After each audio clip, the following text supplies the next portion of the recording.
Davante Adams might be the best receiver the Vikings have to face all season long, so how do you slow him down? Let's get into it on the Locked On Vikings podcast.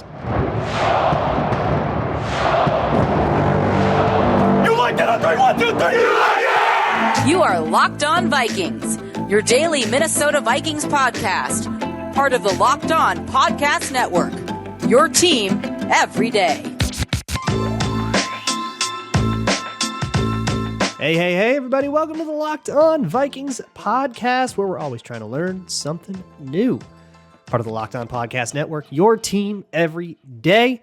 Thank you so much for those of you who listen to this show every single day. I appreciate you all so much. My hashtag everydayers. I also want to send a shout out to anybody who's new, coming and listening for the first time. I love you very much. You can find the show wherever you find your favorite podcasts, including SiriusXM, where you can also find live broadcasts of Sunday's game against the Raiders and all Vikings games and all NFL games. Just go find the SXM app. You can also find the show on Amazon Fire and Roku. Just download the Locked On Minnesota Sports app on those smart TVs. My name is Luke Braun. I will be your host. And today's episode is brought to you by DoorDash, which is very clutch because I don't have any food in the fridge because I'm about to spend a weekend in Vegas going to this game. So DoorDash is helping keep the tummy rumbles away and probably should be here before I finish recording. Place your order today using promo code LOCKED23, LOCKED23. Stay tuned later in the episode to hear more from our friends at DoorDash.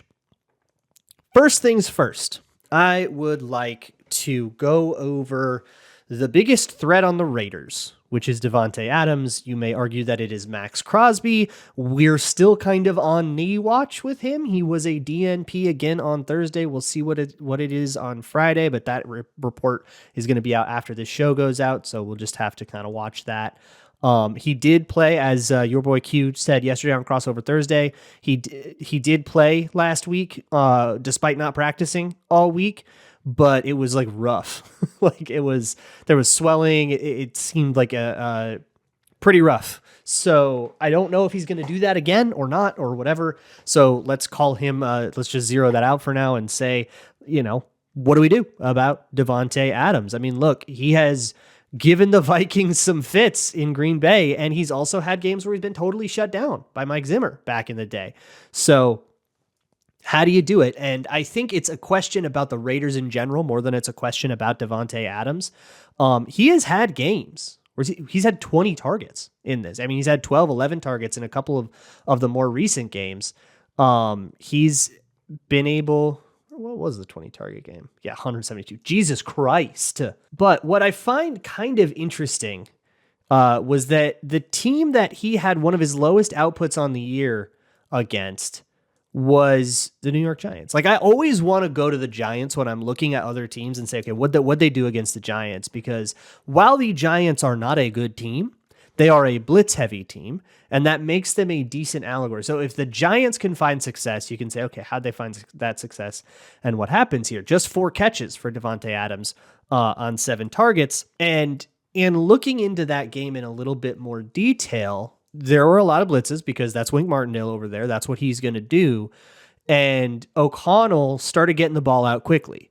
And I wonder how much of that sort of stunted Davante Adams. So I'm wondering what we're looking at. So I looked a little bit at some O'Connell tape, what I had time to do, and saw that he's pretty good at getting the ball out at the top of his drop, no hitches, no extra stuff, when that first read is there.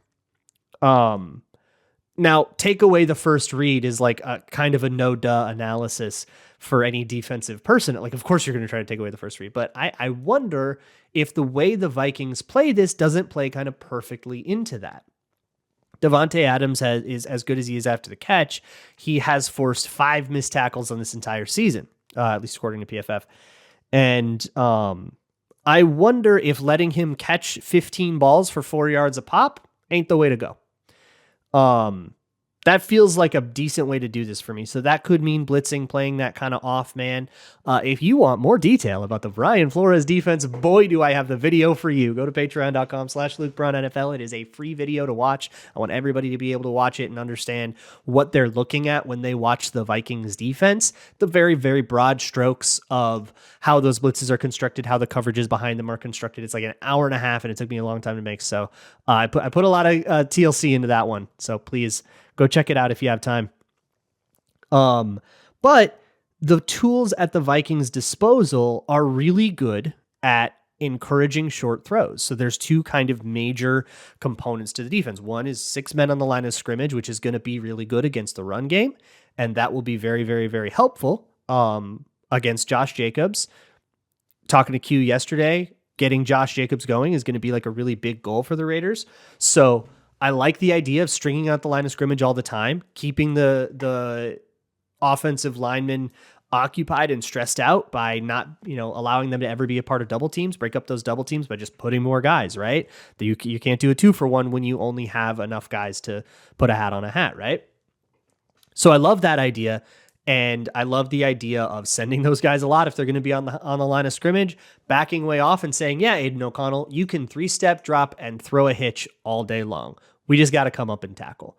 And I might sound like a broken record. I always feel this way when it gets to December in the season because I feel like most of these games come down to the same stuff. Like, don't turn the ball over and tackle their best player.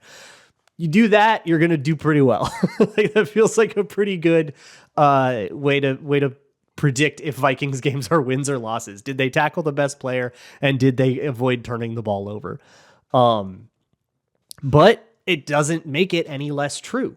If the Vikings can keep Davante Adams corralled, if they can keep Josh Jacobs corralled, not get killed in the flats by missing tackles, then I think that they will be able to force this offense into its, what was the way Flores put it in? I saw there was a Cody Alexander article about the Flores defense where he said, limit the menu was the way that Flores would put it, which I love. Limit their menu, right? And there are times where you will see O'Connell's footwork totally break down under pressure. If you can get that pressure on him where he won't necessarily confidently stand in if he's going to take a hit and get hit, he's going to try to kind of avoid that hit and it'll ruin his passing base. And it might be wise for him to do that. It might be good for his longevity, but it's not going to be good for his accuracy, which is what I care about. So I love the idea of sending it against this guy. If the Vikings don't like that, if they think like there is an argument to be made that against the blitz, O'Connell's ADOT does not go down that hard. Like he still will push the ball. And he'll still get the ball out quickly. Like he'll just start throwing fades kind of. So if you don't want that, because you don't want, Mekhi Blackman one-on-one with Davante Adams on a fade, then I get it. And then we do our sim pressure back out, do a bunch of 8-man coverage. I think both of those are perfectly viable options depending on how you feel about the way that O'Connell handles the blitz. That is going to mean that I think I'm going to short Davante Adams. I think in terms of receptions, I could see a lot, but in terms of volume and receiving like yardage volume, I don't know if we see the same. And I'm going to put that into my prize picks, which is coming up next, as well as your bold predictions. Today's episode is brought to you by DoorDash, in particular, some Korean barbecue, which I will enjoy later. DoorDash is a great way to clutch up when you just don't have time to make something, don't have time to cook, you don't have time to run out and grab food, or if you're doing it like me, you're about to go out of town, there's nothing in the fridge, still got to eat. So head on over to the DoorDash app and get something delivered directly to your door. It's also a great way to get acquainted with some local joints, places that, these hole in the walls that you might not come across because you just don't happen to drive that way ever, but they're closer to you right in your neighborhood than you think. You can get up to 50% off, up to a $10 value when you spend $15 or more on your first order when you download the DoorDash app and enter code LOCKED23, subject to change, terms apply. That's code LOCKED23 to get 50% off, up to a $10 value, just for spending $15 or more on your first order when you download the DoorDash app. Subject to change, terms apply. Thanks so much for making Locked On Vikings your first listen of the day. When you're done with this, again, I really would love it if you went to patreon.com/LukeBraunNFL. If you don't want a big, long, in-depth thing about the Flores defense, there's, of course, all kinds of stuff on there. Tons of videos about the quarterbacks. If you want to learn more about Josh Dobbs and the way that he did in the Bears game or even the Saints and Falcons games, if you want to learn about pass protection and how NFL pass protection works, all of that is up and all of it is free to watch right now. So I would really appreciate your support. And even if you don't join, go enjoy some videos, man. They're right there. They're free. No excuse. Also, if you check out the Locked On Minnesota Sports YouTube channel, you can find a 24/7 live stream of all of the Minnesota sports shows on a loop. It's this show, Wolves, Wild, Twins, which is very much still in season. You can find all of that looping on the Locked On Minnesota Sports YouTube channel. And actually, if you're watching on YouTube, it's just going to kick you right there at the end of this one. So you don't even have to touch anything. Okay, let's do some prize picks.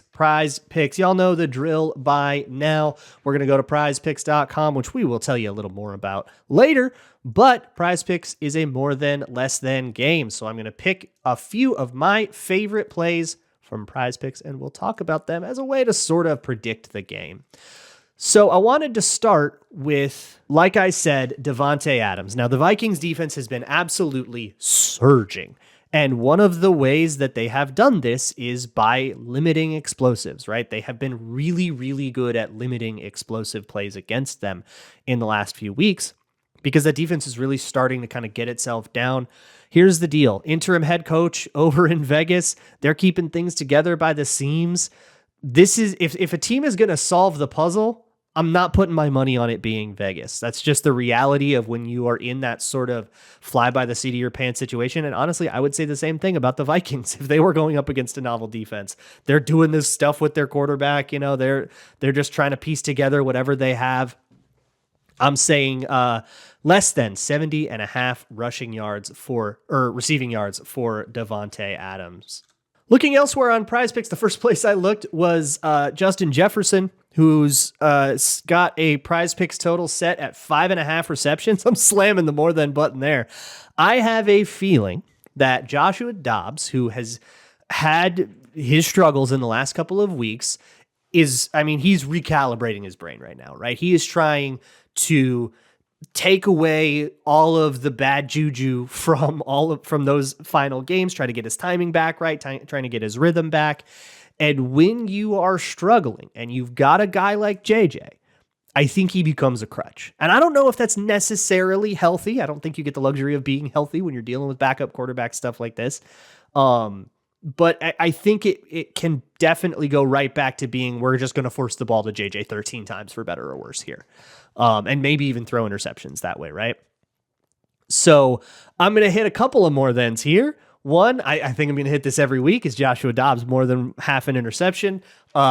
He's just a dangerous quarterback. I think this is who he is. I don't think you coach that out of him. I don't think you necessarily should coach that out of him because I think his aggression is part of what makes him successful when he is successful. But I'm going to hit that more than 5.5 receptions for Justin Jefferson and more than half an interception for Joshua Dobbs. I think that is a free play just about every week. I'm also going to hit the Aiden O'Connell more than half an interception on this one. Again, I feel as though he is prone to making mistakes. His chemistry, because he's the backup, because he didn't go through camp, because he wasn't the guy until just a few weeks ago, his chemistry with these guys has led to interceptions in the past.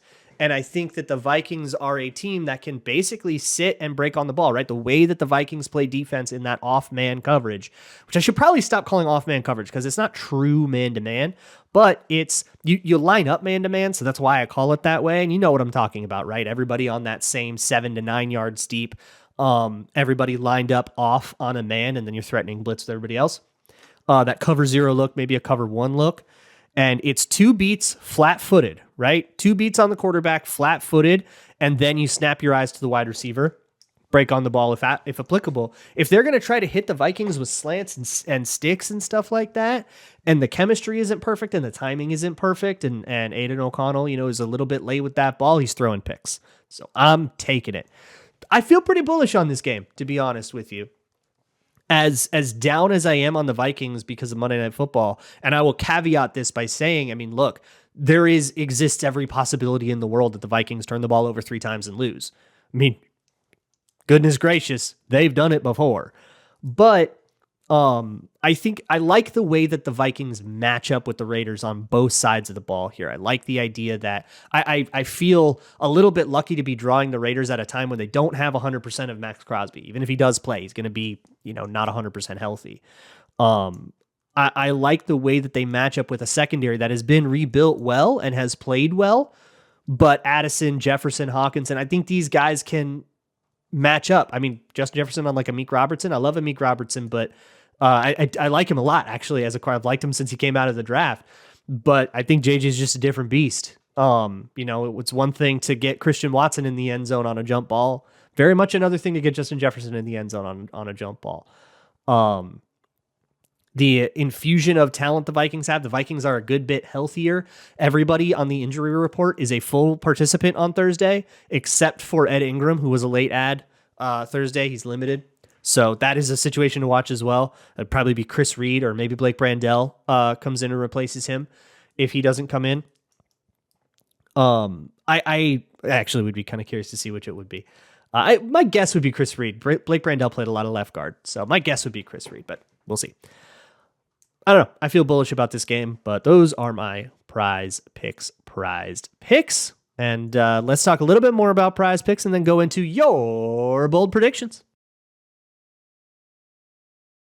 Today's episode is brought to you by PrizePicks, the best way to play daily fantasy football, because it's not traditional daily fantasy football, because traditional daily fantasy football kind of sucks. When I play DFS, I don't want to have to put together an entire, I don't want to pick a kicker necessarily. I don't want to start picking defenses in a flex and then enter a pool with 600,000 people. No, just let me have my takes, right? Let me just pick my interception things and my, I think Davante Adams will get limited kind of takes, and just put that into it. You pick 2 to 6 of your favorite players, you slam them all together, and you can get an excellent payout if you win. They also have combos, so something like TJ Hawkinson touchdowns and Anthony Edwards threes in the next game. Will that be more or less than 5.5 or something like that, right? Or 4.5 or whatever a normal number would be. That is the fun kind of stuff that you can find at PrizePicks. And to be honest with you, PrizePicks' numbers are all over the place. I think they're still calibrating a system a little bit, so get in while the getting is good.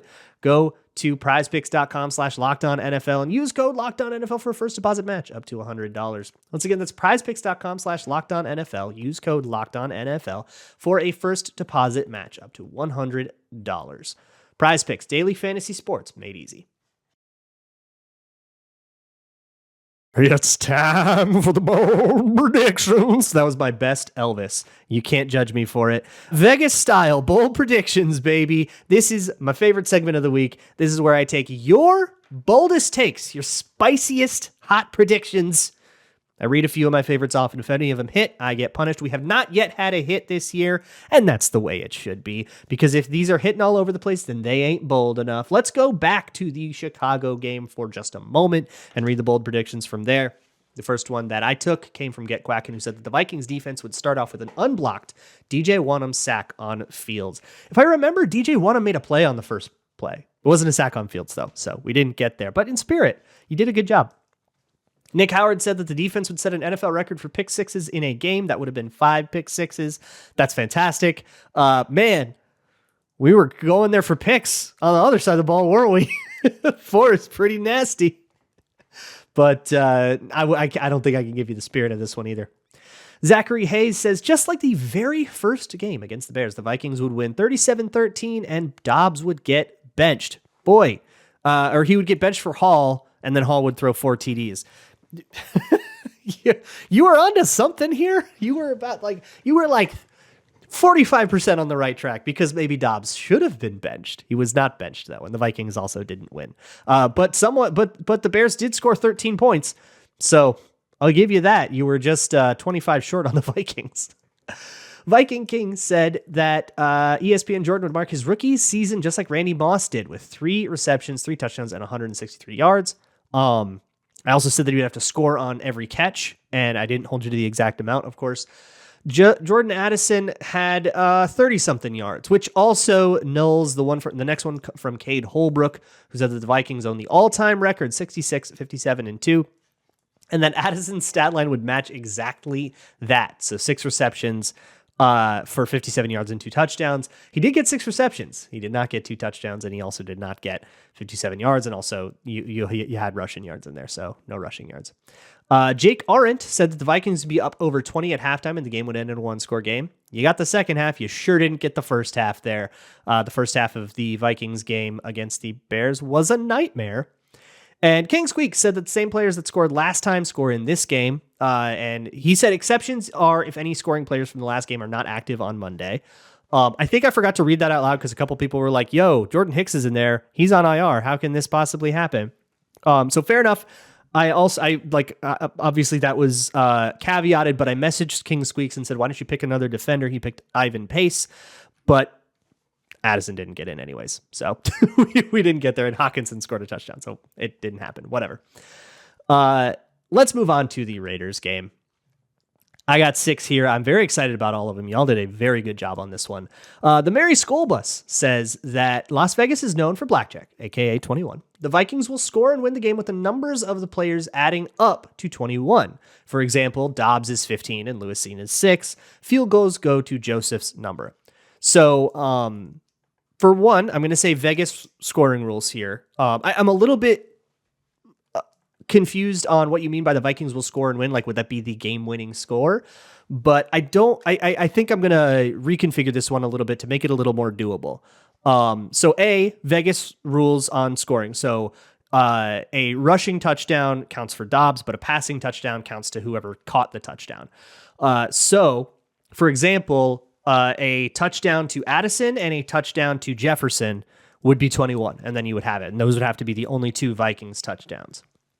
A couple other combos you could have, and I'll still say field goals count for Joseph, but extra points will not. So a field goal would be 1, that's Greg Joseph, and then an Addison touchdown, and then a KJ touchdown. That would add up to 21, and that would do it. It would have to be those particular jersey numbers, though. So anything from Hawkinson ruins this, Jalen Naylor ruins this, any tight end stuff ruins this, anything from Ty Chandler would ruin this. It's pretty easy to get a bust here. And I'm not going to do it like if it's 2 JJ touchdowns, that still only counts as 18. We'll take the players who scored and add up their jersey numbers, but there are a few ways to cash this. So this would be a fun one to hit. I do think this one is doable the way that I have reconfigured it, which is maybe a mistake because I'm getting myself punished, but hey, it is what it is. Milograms says 3 different QBs play for the Vikings, and all of them complete a touchdown pass. So again, I'm going to open this one up a little bit. I love how bold it is, and I love that I'm dialing you guys back instead of having to juice you guys up. This makes me very happy in my heart of hearts. I'm going to say that this doesn't have to be listed quarterbacks. Like 3 different QBs play for the Vikings. The only way that 3 quarterbacks play for the Vikings is if both of Dobbs and Mullins get injured, because that's the only way. Jaren Hall is going to be inactive probably for this game. And he'll be the emergency third probably, but the other 2 would have to get injured. This was a big thing in the Bears game. A lot of people were like tweeting at me saying like, why isn't Jaren Hall going in? He was not allowed to. He was inactive for that game. Only if Dobbs and Mullins got injured and were unavailable for the game do you get to put Jaren Hall in.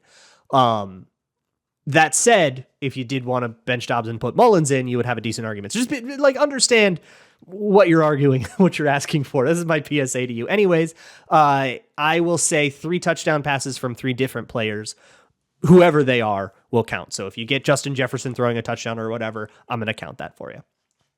Bradley Knorr says that O'Connell goes all out in adjusting the offense to Dobbs. Dobbs is our leading rusher, has more rushing yards than passing yards, and less than half the passes are from the pocket. So if this is the case, the Vikings have lied to you, which they have every right to do on the podium when asked about like their strategy going to an upcoming game, right? But Dobbs did say, there'll be little tweaks to the offense, that there would be like some changes, but it didn't sound like the wholesale overhaul that O'Connell sort of hinted that he was open to coming off of the Bears game. It doesn't seem like things are going to like really change that much. It seems like the Vikings have kind of looked at that Bears game. They looked at it over the bye and they said, let's not overreact. Perhaps they are underreacting. I That's a theory that I have, is that they are underreacting, but hey, I'll give it a chance. Let's see how it goes. If they kill it against the Raiders, then that'll be the end of it. And you won't have to hear it from me anymore. Sam Root says that Amir Abdullah would lead the game in receptions with 4. I love the idea of a game with TJ Hawkinson, Justin Jefferson, Davante Adams, Hunter Renfrow over there, Josh Jacobs, and it's not that running back getting 4 receptions, but it's Amir Abdullah, Viking legend. I would absolutely adore it if this were the case. Jordan Addison, none of them get more than 4. I will say this can't be a tie. You say lead the game, he's got a soul lead the game. And honestly, I don't know what part of that is bolder, the part where Amir Abdullah leads, like gets 4 receptions in this game, or the part where nobody else does. But I love it for both of those reasons. Chris says the Raiders are terrified of JJ, so they sell out to make sure he doesn't beat them, holding him under 20 yards, but allowing for over 100-yard games from Hawkinson, KJ, and Madison. It's like that one Lions game last year all over again, right? Yep. Just sell out, stop Justin Jefferson. Everybody says he's really healthy off his hammy. I will say, if there are any Raiders fans listening to this, for one, hi, welcome. It's been nice hearing you. I hope I wasn't too mean to Aiden O'Connell. But if you are listening to this, JJ will not be slowed down at all. They made a huge stink about JJ being 100% to go. He's 110% ready. They were so overly cautious with him that if he only catches 3 targets and then they come back on the podium and they try to be like, oh yeah, we're still just ramping him up, I am throwing the challenge flag. I am calling BS on that so hard. So I think JJ will be full go this time. And if he only gets 3 targets, it's probably because the Raiders sold out to stop him. Draw Goblin has the last one, which says Justin Jefferson will have a multi-touchdown game on Sunday, at least one of which he pulls out the fake injured hammy celebration. Could you imagine? So I looked at FanDuel, official sportsbook partner of Locked On, and they had Justin Jefferson 2+ touchdowns at plus 1,000. Plus 1,000 is 10-1 odds. That's not usually bold enough for the bold predictions, but it's not exactly short odds, right? But if you parlay that with the hammy celebration, I do think the hammy celebration would be an incredibly funny thing to break out after missing 8 games or 7 games with a hammy. Or I guess 8 weeks if you want to count the bye. 2 months. I don't know if he's got that much spicy in him. Like he'll do it something. Like he did the little, you're too short thing in Carolina. He did the point at Keenan Allen a couple years ago. Like he's got a little spicy in him. I don't know if he's that spicy, but it would be very funny. And I think it would make a lot of fantasy people very mad. So I am absolutely all for that. I think if I lose on any of these, I would be really happy. Because that would mean, for whatever reason, some of these can make for really funny games. I would be very, very happy if this happened. I will be, next time I'm podcasting, I'll be from a hotel room, so I apologize for whatever internet things happened to me there. But then I'll be back. It'll only be the recap episode. I won't be on the postcast, though, because the stadium... that's not going to work. So go check that out anyways, with Sam Ekstrom and Luke Inman and Ron Johnson breaking down the game live right after 000. Just head on over to the Locked On Minnesota Sports YouTube channel. You can catch it later here on the Locked On Vikings audio feed. I will see you all on Monday. And as always, Skol.